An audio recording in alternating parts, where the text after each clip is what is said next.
ಇವತ್ತು ಬೆಳಗ್ಗೆ ನಮ್ಮೂರಿನ ಬಳಿ ಕರ್ನಾಟಕ ರಕ್ಷಣಾ ವೇದಿಕೆಯವರು ಬಂದಿದ್ದರು.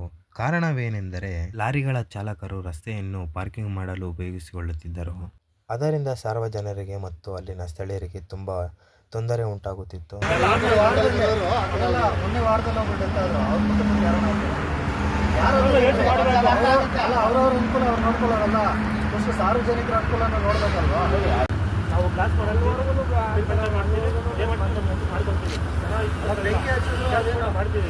ಮತ್ತೆ ಚಿಕ್ಕಬಳ್ಳಾಪುರ ಕಡೆ ಬಂದರೆ ಚಿಕ್ಕಬಳ್ಳಾಪುರದಲ್ಲಿ ಕನಕದಾಸರ ಜಯಂತಿಯನ್ನು ಆಚರಣೆ ಮಾಡಿದ್ದರು. ಹಂಗೆ ನಮ್ಮ ಫ್ರೆಂಡ್ ಮೀಟ್ ಮಾಡೋಣ ಅಂತ ಕಾಲ್ ಮಾಡಿದ್ದ.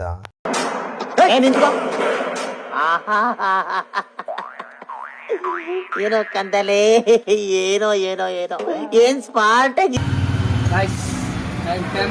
ಚಿಕ್ಕಬಳ್ಳಾಪುರ. ಸೊ ಹಂಗೆ ಇಬ್ರು ಟೀ ಕುಡ್ಕೊಂಡು ಮನೆ ಕಡೆ ಹೊರಟ್ವಿ. ಮತ್ತೆ ಭೇಟಿಯಾಗೋಣ. ನಮಸ್ಕಾರ.